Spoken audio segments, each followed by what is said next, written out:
Hello everyone, this is C A Chinmay Pathak. काफ़ी time से मेरी थोड़ी सी तबीयत ज़रा ख़राब है and that's why I was not able to continue the series. लेकिन अभी थोड़ा ठीक लग रहा है तो I am again back with the day 5 sir. आप देख सकते हो on the screen. The question is, अच्छा कुछ इनपुट्स आए थे मुझे कि सर किस तरीके से होना चाहिए। तो मैंने ऐसा डिसाइड किया on the based on the inputs from you guys only कि एवरीडे दो क्वेश्चंस हम करेंगे जिसमें एक केस स्टडी होगा और एक थ्योरी होगा। कुछ लोगों को थ्योरी में भी प्रॉब्लम होता है तो दे आर लाइक कि सर थ्योरी भी ले लो। तो we will be doing both the questions. So as you can see on the screen, आप स्क्रीन पे देख सकते हो। The question is, this is our question. So this is question 12 of our series and आप देख सकते हो लिखा है, what will be the right with the promisor in the following cases explain with reasons. 4 mark के लिए question आता है। 4 केसेस दिए यहाँ पे। मैंने देखा है काफी लोग सिर्फ केस दिया है, कुछ स्टोरी जैसा दिया है तो इसको केस स्टडी मान लेते हैं। ऐसा नहीं होता दोस्तों। अगर यहाँ पे लिखा भी है ना कि 4 ABCD दिया है तो समझ लीजिए कि ये जो है ना, ये केस स्टडी नहीं है। ये डायरेक्ट क्वेश्चन है जिस in the form of case study. तो इसको आपको facts of the case, applicable provisions ऐसा कुछ लिखने की जरूरत नहीं होती। तो इसको एक बार पढ़ लेता हूँ। What will be the right with the promisor in the following cases explain with reason. सबसे पहला, mister X promise to bring back mister Y to life again. ठीक है। बी कहता है, A agreed to sell 50 kilos of apple to B. The loaded truck left for delivery on 15th March but due to riots, मतलब दंगे हो गए, it reached B on 19th मार्च। अच्छा, late हो गया delivery. C, an artist promise to pay on the fixed date for a fixed amount of remuneration but met with an accident and lost both hands. दोनों हाथ उसके चले गए। Artist तो draw नहीं कर पाएगा सर। पेंटिंग करने का तरीका थोड़ा कैजुअल है। आगे लिखता है, Abhishek entered into contract of import of toys from China. Okay, but due to disturbance in the relation of both the countries the imports from China were banned. अरे बाप रे। ठीक है यार, तो 4 तरीके दिए। पहले इसके कॉन्सेप्ट्स में चले जाते हैं। अगर आप स्क्रीन पे देख सकते हो मेरे, तो मैं इसके कॉन्सेप्ट सबसे पहले आपको एक्सप्लेन करूंगा ABCD 1 by 1। ठीक है। तो लिखना कैसे है शुरू करता हूं मैं लिखना। आप देख सकते हो ऑन द स्क्रीन। तो this is our day 5 and अगर यहाँ से आपका आंसर शीट शुरू होता है ना, ये जो दिख रहा है ये पूरा अगर आपका आंसर शीट है, तो क्वेश्चन नंबर जो रहता है ना वो हमेशा बीच में होना चाहिए सर, ऐसा। क्योंकि दिखना चाहिए उसको भी, एग्जामिनर को भी समझना चाहिए किस चीज का आंसर लिख रहे हो सर। क्वेश्चन 12 में ये ए वाली केस है सर, ये ए वाली केस है, तो मैं इसको यहाँ पे लिखूंगा ऐसा ए। ठीक है। बहुत रैंकर्स के मैंने पेपर देखे हैं, वो कैसा लिखते पता है, यहाँ पे भी लिखते क्वेश्चन 12 और यहाँ पे जो आपकी मार्जिन होती है ना सर, यहाँ पे भी लिखते क्वेश्चन 12। अपने ऊपर है कैसे लिखना है, लेकिन थोड़ा विजिबिलिटी अच्छी रखनी है। तो देखते हैं इसको अभी हम। तो ए वाली केस में अभी आपको एक चीज बता देता हूँ। There is something called as, ये कॉन्सेप्ट बता रहा हूँ, ठीक है, आंसर लिखेंगे। There is something called as essentials of a valid contract. मैं मेरे स्टूडेंट्स को हमेशा बताता हूँ, एसेंशियल्स यानी basically salt and spices. Sir क्या बात करते हो जी। अगर वैलिड कॉन्ट्रैक्ट एक डिश है, अगर वैलिड कॉन्ट्रैक्ट एक डिश है, तो इस डिश को अच्छा बनाने के लिए, इस डिश को टेस्टी बनाने के लिए सॉल्ट एंड स्पाइसेस बहुत जरूरी है। इसमें से एक भी चीज मिस हो गई ना, तो ये डिश नहीं रहेगी। दैट इज, अगर इस कॉन्ट्रैक्ट में ये दो चीजें नहीं रही तो ये वैलिड नहीं माना जाएगा सर। ऐसे में ही एक वैलिड कॉन्ट्रैक्ट का जो एक एलिमेंट है, वो कहता है कि जो कॉन्ट्रैक्ट होता है, जो प्रॉमिस होता है ना सर, वो इम्पॉसिबल नहीं होना चाहिए। सर क्या बोलते हो जी, बिल्कुल। जैसे कि मैं बोलता हूँ, मैं जादू से, मैजिक से तुझे पैसे ला के दूंगा। जनरली ऐसी चीजें अभी होती नहीं, कोई करता नहीं। लेकिन आप लोगों की सुना रहेगा, कोई होता है जो ब्लैक मैजिक पे रहता है कि अभी भाई हम तुम आ जाओ जंगल में, पैसे निकाल के देंगे, नहीं मिले तो क्या करेंगे, अच्छा यहाँ पे एक जमीन है, यहाँ पे पैसे निकलते, जमीन आप खरीद लो। ऐसा सब कुछ भी बकवास करके अगर आपको बेचा जाता है ना चीजें, तो इसको इम्पॉसिबिलिटी में गिना जाता है। और हमेशा याद रखना, इस दिन कॉन्ट्रैक्ट बना रहे हो आप, जिस दिन ये कॉन्ट्रैक्ट बना रहे हो उस मिनट से, उस दिन से ये चीज इम्पॉसिबल है सर। ऐसा नहीं कि आपने बनाया इसलिए इम्पॉसिबल है, ये पहले से इम्पॉसिबल है, ये हो ही नहीं सकता। तो इसीलिए ये चीज जो होती है ना, इसको हम बोलते हैं वॉइड एब इनिशियो। यानी कि सर ये वॉइड तो है सर, मतलब लीगली इन्फोर्सिबल नहीं है, लेकिन इनिशियल स्टेज से वॉइड है सर, वॉइड एब इनिशियो। तो बस यहाँ पे अपने को ज्यादा कुछ फैक्ट्स ऑफ द केस और ये सब नहीं लिखना है। देखो समझा करो, मैं जब ये प्रैक्टिस करवा रहा हूँ ना, कोई है सर मुझे तो ये पता नहीं था, मैं कैसे करूँ, मुझे तो डिफिकल्ट होता है, तो मैं प्रैक्टिस तो करवा रहा हूँ आप लोग को रोज अभी। तो इसी में से ना आपके सारे वैरायटी ऑफ क्वेश्चंस कवर हो जाएंगे। जो बच्चा सिर्फ ये वीडियोस भी देखेगा ना, उसको इतना तो हो जाएगा कि क्वेश्चन आंसर प्रैक्टिस में पीछे नहीं रहेगा सर। तो ए शुरू कर देता हूँ। Mister X promise to bring back mister Y to life again. तो यहाँ पे लिखेंगे हम, the given case has an element, थोड़ा हैंडराइटिंग जरा है ये है, कॉल्ड एज इम्पॉसिबिलिटी ऑफ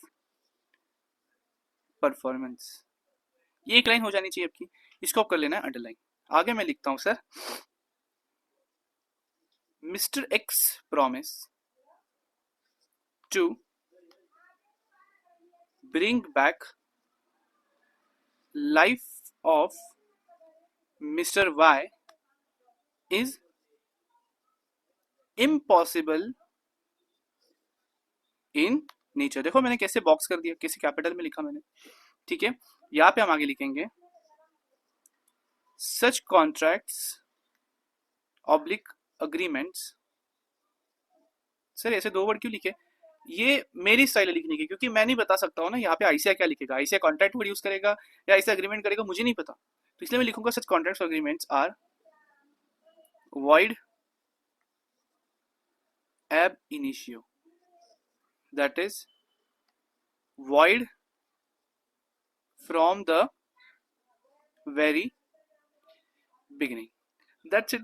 तो देखो ये मैंने यहाँ पे ना मैंने कंक्लूजन लिख दिया ये वाली लाइन में, और ये कंक्लूजन ही मेरे को मार्क्स देने वाला है सर। 4 मार्क का क्वेश्चन है सर। यहाँ पे मैं बी सॉल्व करता हूँ, क्योंकि ये एक ही क्वेश्चन है और इसी के सब पार्ट्स है ये, तो मैं इसको एक पेज पे लिखूंगा तो भी चलेगा। अगर ये एक क्वेश्चन रहता, मान लीजिए क्वेश्चन 1 और ए है, ठीक है, फिर क्वेश्चन 2 है और बी है, सॉरी क्वेश्चन 1 और बी है, और ये बड़ा है, एक बड़ा बनेगा, कुछ बड़ा इन द सेंस ये पूरा का पूरा एक नया कॉन्सेप्ट है जिसमें फैक्ट्स कंक्लूजन एनालिसिस होगा, तो एक पेज पे एक ही लिखेंगे सर। यहाँ पे वैसी चीज नहीं है। आप देखो आइडेंटिफाई करना सीखो क्वेश्चंस को। यहाँ पे चीज क्या हो रही है, यहाँ पे क्वेश्चन जो है ना, जो क्वेश्चन नंबर 12 है अपना, वो 4 पार्ट्स में बटा है, छोटे छोटे एक एक मार्क के, इसलिए यहाँ पे लिखा है, ठीक है। बी कहता है sir A agree to sell 50 kilos of apple to B, ठीक है। The loaded truck left for delivery on 15th March but due to riots in between reached B on 19th of March. तो sir late delivery लिखी है यहाँ पे, late delivery लिखी है। तो देखेंगे, बताता है इंडियन कॉन्ट्रैक्ट एक्ट अपने को, जिसको हम बोलते हैं सर डिस्चार्ज ऑफ कॉन्ट्रैक्ट। ये क्या होता है सर? यानी कि कोई भी कॉन्ट्रैक्ट कैसे कंप्लीट होता है सर? मान लीजिए आप दोनों ने प्रॉमिस कंप्लीट कर दिया तो ये डिस्चार्ज हो जाएगा। वैसे ही और भी कुछ तरीके होते हैं, इसमें का एक पार्ट होता है सर जो कहता है sir destruction of the subject matter. Sir ये क्या बात होगी?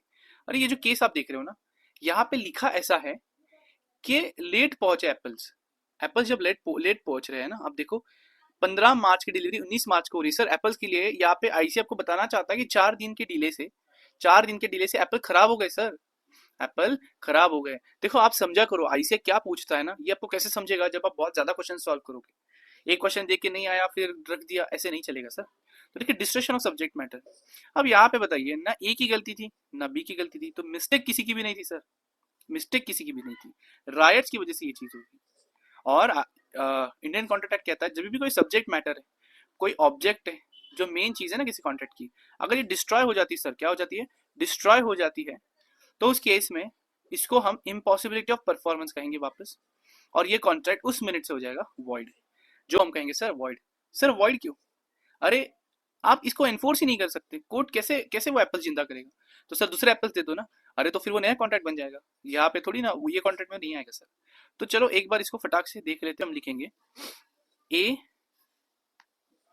Saint the apples for delivery to be on time. आगे लिखेंगे हम however due to riots, that is, यहां पे हम लिखेंगे situations beyond the control of the parties. Sir ये नई चीज लिखी नहीं, ये नॉर्मल है। मैं क्या लिख रहा हूं कि राइट जो थी ना, ये सिचुएशन से beyond the control of the parties, the apples reached be late and they got rotten। Sir ये आपको तो क्वेश्चन में दिया नहीं, मैं वापस बोल रहा हूँ, क्वेश्चन में दिया नहीं इसका मतलब ये है नहीं, ऐसा नहीं होता। क्वेश्चन पढ़ने की एक टेक्निक होती है सर, ये टेक्निक आप सीखोगे जब आप बहुत सारे क्वेश्चन सॉल्व करेंगे। तो बस ये एक लाइन होगी। सेकंड लाइन में हम लिखेंगे as per Indian contract act when the subject matter of a contract is destroyed, the contract becomes void due to impossibility of performance and thus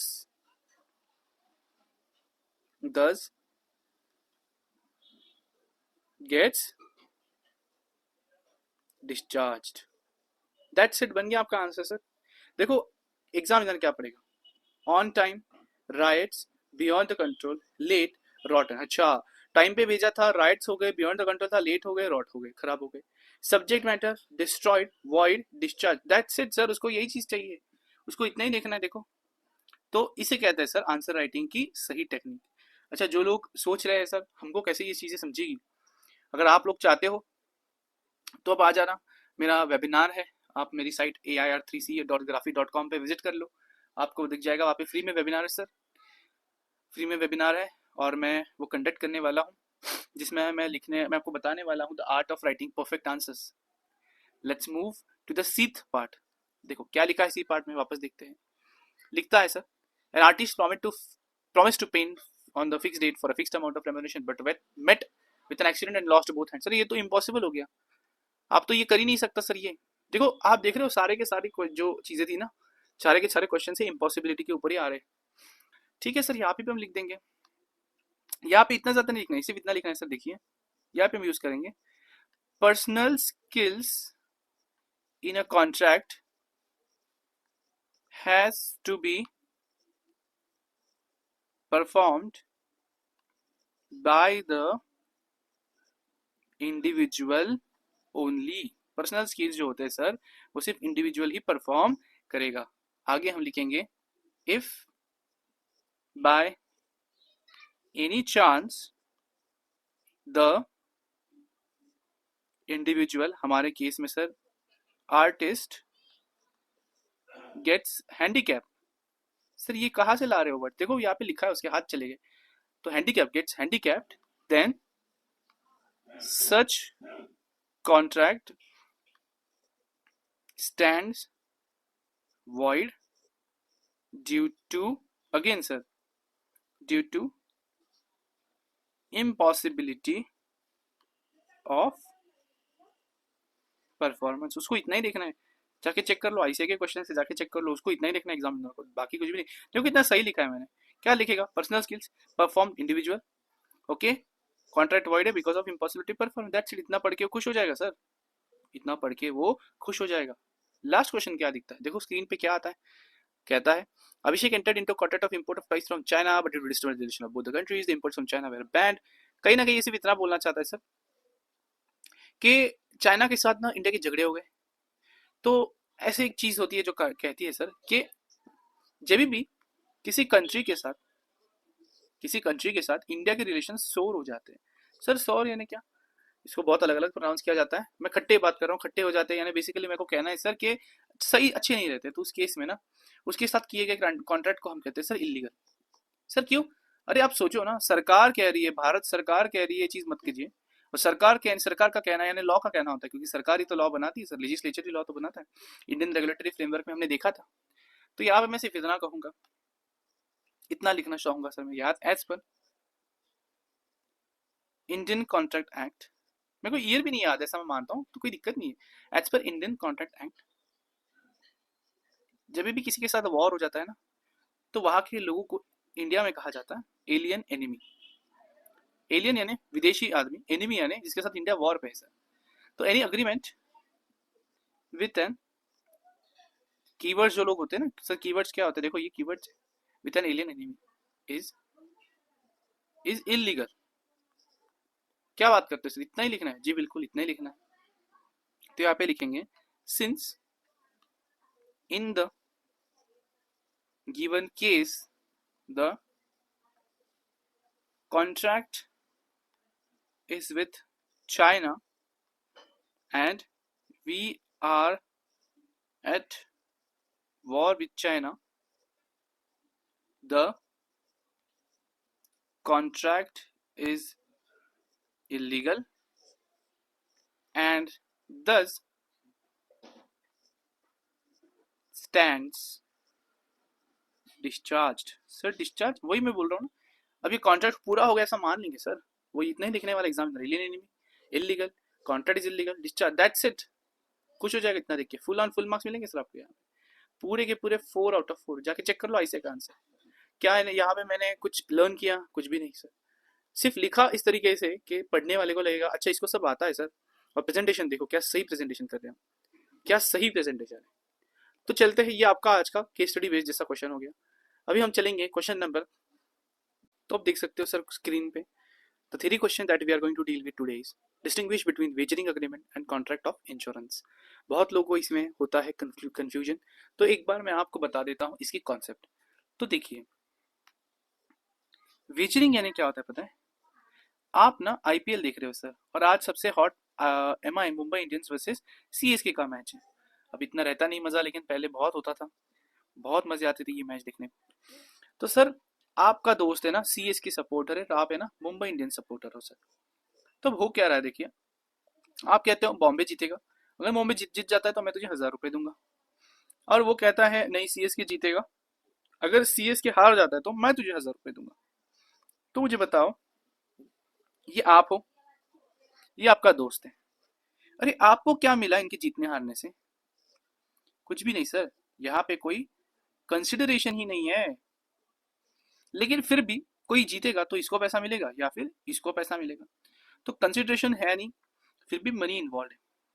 इस चीज को आप आपकी साधारण भाषा में कहते हो सर बैटिंग। क्या कहते हो आप लोग? Batting sir.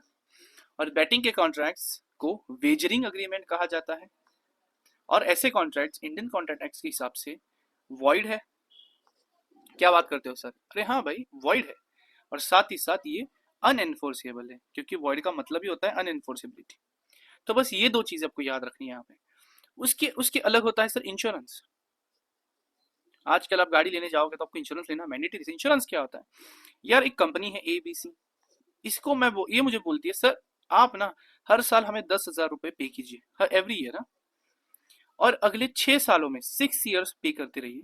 अगर आपको इस 6 साल के दरमियान आपकी कार, अगर मान लीजिए कार इंश्योरेंस है, कार को कुछ हो जाता है सर, लॉस हो जाता है, चोरी हो जाती है, मान लीजिए ये कार डिस्ट्रॉय हो जाती है, कुछ भी हो जाता है सर, एक्सीडेंट हो जाता है, तो हम आपको 5 लाख तक, कितना, 5 लाख रुपए तक खर्चा हम आपका भरेंगे सर। आप बोलो कि सर 6 साल के लिए 10,000 भर रहा है तो सिर्फ 60,000 रुपए भर रहा है, और इसको तो कवर तो 5 लाख का मिल रहा है, ऐसे कैसे? अरे ये लोग पागल नहीं होते, इंश्योरेंस के बिजनेस में होते हैं एक्चुअरीज। जाके सर्च करना, बहुत बड़ा प्रोफेशन है, भारत में रफली 1,000-1,200 एक्चुअरीज रहेंगे। ये एक्चुअरीज का काम होता है स्टैटिस्टिक्स के बेसिस पे, स्टैटिस्टिकल टूल्स के बेसिस पे एस्टिमेट करना कि कोई कार खराब हो सकती है क्या, एस्टिमेट करना कोई आदमी, अगर लाइफ इंश्योरेंस है तो कोई आदमी जल्दी मर सकता है क्या। सर कैसे एस्टिमेट करते हैं? पूछेंगे यार आपकी गाड़ी है किस लिए यूज की जाती है, तो आप बोलोगे सर पर्सनल पर्पज के लिए। तो पूछेंगे सिटी में यूज करते हो या बाहर ज्यादा लेके जाते हो, बोलोगे सिटी में यूज करते हैं सर। फिर गाड़ी की रेटिंग देखेंगे वो लोग, ग्लोबल रेटिंग कितना अच्छा गाड़ी है वगैरह वगैरह, सब कैलकुलेट करके बोलेंगे यार 6 साल में ना ये गाड़ी का ठूकना बहुत कम चांस है ठोकने का। डेथ के केस में पूछेंगे स्मोकिंग करते हो क्या, टोबैको खाते हो क्या, फिर और क्या क्या आपके शौक है, फिर आपकी ब्लड रिपोर्ट लेंगे।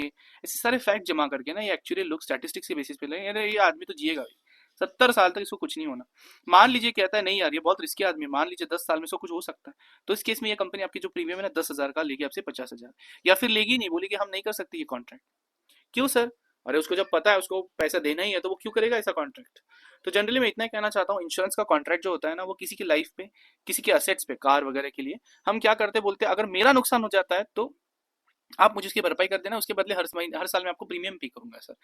और याद रखना है ये इंश्योरेंस के जो कॉन्ट्रैक्ट होते हैं ना सर, इसमें कंसिडरेशन है। क्या कंसिडरेशन है सर? अगर कुछ हो गया मेरी गाड़ी को तो आप लोग मेरे को इंडिमनीफाई करोगे, इंडिमनीफाई मतलब मेरा लॉस ठीक करके दोगे, और इसके बदले में आपको क्या दे रहा हूँ सर, रुपीज। तो इंडियन कॉन्ट्रैक्ट कहता है इंश्योरेंस के कॉन्ट्रैक्ट जो होते हैं ना सर ये वैलिड होते हैं और ये एनफोर्सेबल होते हैं। सर क्यों? अरे नहीं होंगे तो कोई इंश्योरेंस क्यों करेगा भाई, कोई इंश्योरेंस क्यों करेगा। तो शुरू करते हैं इसके आंसर के साथ सर। Question number 13। देखो आईसीआई पूछेगा ना तो हमेशा 2 या 4 पॉइंट पूछेगा, लेकिन मैं आपको बता दूंगा, आपको आपके लिए मैं लिखूंगा सारे पॉइंट। तो सर कैसे सॉल्व करना है इसको? सबसे पहले यहाँ पे लिखना है बेसिस, कोई टीवी ड्रॉ नहीं करना है, कुछ भी ड्रॉ नहीं करना है यहाँ पे। यहाँ पे मैं लिखता हूँ सर वेजरिंग अग्रीमेंट। देखो कितनी सिंपल लैंग्वेज यूज करने वाला हूँ मैं, अभी आप लोग देखोगे ना आप बोलोगे सर ये तो मैं लिख सकता हूँ, कॉन्फिडेंस आपका नेक्स्ट लेवल पे चला जाएगा। कॉन्ट्रैक्ट ऑफ इंश्योरेंस, बस सर। सबसे पहले मीनिंग मैं यहाँ पे लिखना चाहूंगा सर, मीनिंग। अगर आप लड़की हो, आपके पास टाइम अच्छा है तो आप वैसा लिखिए, ड्रॉ कीजिए, कोई दिक्कत नहीं। अगर आप लड़के हो, आपके पास टाइम नहीं है तो मत ड्रॉ कीजिए, कोई कुछ फर्क नहीं पड़ता। सर ऐसा क्यों बोल दिया आपने, लड़के और लड़की? लड़कियां काफ़ी डेकोरेट करती है अपने पेपर को, लड़के डेकोरेशन में नहीं कर जाते ज़्यादा। लेकिन लड़कियों का डेकोरेशन बहुत वर्थ इट भी होता है। आप देखते हो, रैंक्स देखना कभी, रैंक या फिर डिस्टिंक्शन देखना। हाल ही में मेरा इंटरव्यू आ रहा है, मैं इंटरव्यू लेने वाला हूँ आप लोगों के लिए। फर्स्ट अटेम्प्ट में फर्स्ट अटेम्प्ट में सीए फाउंडेशन में डिस्टिंक्शन लेके आई ये लड़की। तो ये जो स्टूडेंट है ना सर, इनके अपन देखने वाले हैं। अगर कॉपीज मिल जाती है तो will go into the copies also. आप जरूर देखना, ये वीडियो जल्दी आने वाला इंटरव्यू रहेगा जिसमें आप लोगों को इतने वैल्यूएबल टिप्स मिलने वाले हैं। आप समझ नहीं पा रहे हो क्या हो जाएगा, आप समझ नहीं पा रहे हो क्या हो जाएगा। तो शुरू करते हैं सर। मीनिंग, मीनिंग में क्या लिखता हूँ मैं? विजनिंग क्या होता है सर? बेटिंग होता है। तो मैं लिखता हूँ इट इन्वॉल्व्स प्रॉमिस टू पे इफ समथिंग, मैं इसको अनसर्टन कहूंगा सर। क्यों? मुझे नहीं पता कौन जीतेगा। इफ समथिंग अनसर्टन हैपेंस और डज नॉट हैपेंस। यहाँ पे सिर्फ इतना लिखना है सर, अंडरलाइन करना है, promise, pay, happens, not happens, that's it sir. Contract of insurance क्या आता है sir? It is a contract, it is a contract to, मैंने क्या वर्ड यूज किया? Indemnify, indemnify the loss. बस इंडेमनीफाई को अंडरलाइन कर देना है सर। मेरा बेसिस आने वाला है सर कंसिडरेशन। कंसिडरेशन यानी, आप मुझे बताइए, क्या यहाँ पे वेजरिंग में, क्या यहाँ पे कुछ पैसा मुझे पे करना है किसी को? मुझे कुछ मिलता है क्या? नहीं यार, देयर इज नो कंसिडरेशन। देखो कितना आसानी से लिख दिया मैंने, कुछ भी एड़ा तेड़ा वर्ड नहीं यूज किया। There is no consideration, that's it. यहाँ पे कंसिडरेशन है। Here premium to company and, यार मैं इंडेमनीफाई में भी, indemnification to party are consideration. देखो कितना आसानी से लिख दिया मैंने। किसी को मैं प्रॉमिस कर रहा हूँ, देखो ठीक करूंगा, और प्रीमियम किसी के लिए कंसिडरेशन है सर। अब मुझे बताइए, यहाँ पे इस केस में इंश्योरेंस होता है, किसी को कुछ होता है तो मैं उसको भरपाई करूंगा सर। यहाँ पे ऐसा कुछ नहीं होता, तो मैं यहाँ पे ऐसा एक वर्ड यूज करूंगा सर। एंड में आपको बताऊंगा, अभी इसका शॉर्टकट भी बताऊंगा, इंश्योरेबल इंटरेस्ट। यस, मैं इसका शॉर्टकट बताने वाला हूँ जिससे आपको सारे पॉइंट्स याद हो जाएंगे। क्या बात करते हो जी? एंड तक जो रहेगा वो देख पाएगा। किसी को घाई है तो सिर्फ स्किप करके भी देख सकते हैं, अपना कुछ ऐसा नहीं है, एंड तक रहो। इंश्योरेबल इंटरेस्ट, यहाँ पे यहाँ पे लिखूंगा मैं, नो प्रॉपर्टी इज इंश्योर्ड। ठीक है, यहाँ पे तो इंश्योरेंस ही सब कुछ है सर। तो मैं लिखूंगा यहाँ पे, अच्छा यहाँ पे मेरा नीचे आ गया तो मैं यहाँ से शुरू करता हूँ। somebody's लाइफ और असेट इज इंश्योर्ड। कितना आसान है देखो। तो नो प्रॉपर्टी, लाइफ असेट, यहाँ पे भी नो कंसिडरेशन। यहाँ पे आपको करना है सर प्रीमियम को अंडरलाइन, इंडेमनिफिकेशन को अंडरलाइन। नेक्स्ट क्या आता है सर? नेक्स्ट देखेंगे अभी हम। नेक्स्ट पॉइंट आ गया मेरा, क्या यहाँ पे मैं किसी की, जैसे मैंने आपको यहाँ पे पता है किसी की प्रॉपर्टी हम इंश्योर नहीं करते, वैसे ही मुझे बताओ यहाँ पे इस केस में क्या मैं किसी को फिक्स फिक्स है क्या, मैं किसी का लॉस की भरपाई करके दूंगा? यार ऐसा कुछ भी नहीं है सर। सिर्फ कोई चीज हुई तो पैसे मिलेंगे, नहीं हुई तो नहीं मिलेंगे। तो किसी एक को पैसे देने, कोई एक तो लॉस में चले ही जाएगा। तो यहाँ पे मेरा हेडिंग आ जाएगा sir, contract of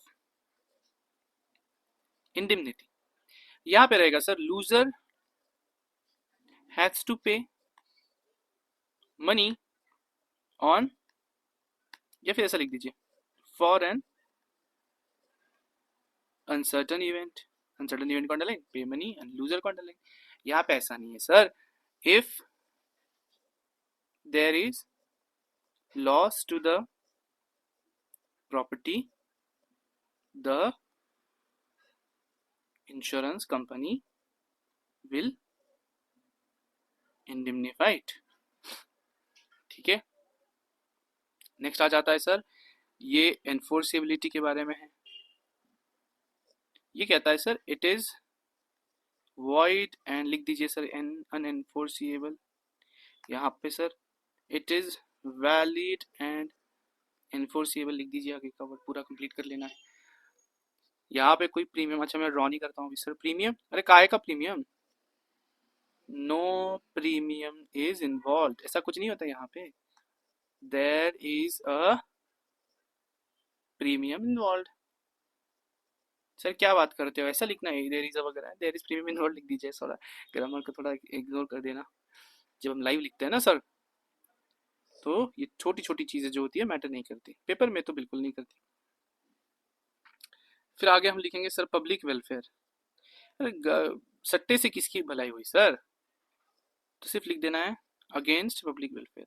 sir it is against public welfare वगैरह नहीं लिखा मैंने, अरे चलेगा रे मालिक, कोई टेंशन नहीं, it is for welfare of public, that's it. ऐसे यहाँ पे लिखेगा बेनिफिशियल टू सोसाइटी, कोई फर्क नहीं पड़ता सर, कोई फर्क नहीं पड़ता। आप अगर इतना भी लिखते हो ना, this is very much sufficient sir. सिर्फ इतना याद रखना, इसका जिस्ट जो रहता है ना, जो इसका मेन क्रक्स है वो मत भूलना। और अगर इसमें से 4 पॉइंट लिखने सर, और शॉर्टकट बता देता हूँ आपको फटाक से शॉर्टकट। तो सर इसका शॉर्टकट ऐसा बनेगा कि मेरे पास एक पीसी है, कंप्यूटर है, इसके ऊपर पीसी पे एक हमारा माइक है सर। क्या बात करते हो सर, एम यानी मीनिंग, आई यानी, आई क्या हो जाता है सर, आई से होगा इंश्योरेबल इंटरेस्ट, सी से हो जाएगा कंसिडरेशन, यहाँ पे पी से प्रीमियम, ई से हो जाएगा इन्फोर्सेबिलिटी, यहाँ पे एक पी से public welfare, and this C is contract of indemnity. So PC पे माइक अगर आप रखोगे ना सर, तो इंश्योरेंस वर्सेस वेजरिंग के सारे पॉइंट्स आपको लर्न हो जाएंगे। And with this we conclude this day 5।